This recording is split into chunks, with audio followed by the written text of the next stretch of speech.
Así pone. Así está la batería recién cargada. Al subir la potencia se reduce mucho.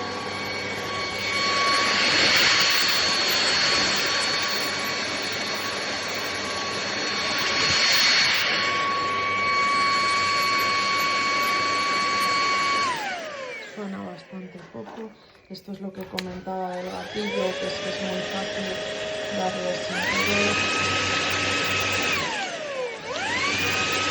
Y además hay que darle varias veces para que apague. Y luego esta es la tapa para soltar la suciedad.